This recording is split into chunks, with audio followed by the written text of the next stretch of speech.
Kylie Padilla, inamin ang kanyang frustrations noong siya ay nabuntis at nagpakasal.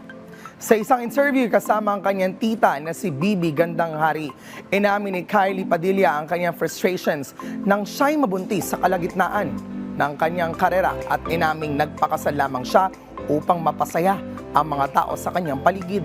Matatandaang kinasal si Kylie sa aktor na si Alger Abrenica at nagkaroon ng 2 anak bago tuluyang naghiwalay noong taong 2021.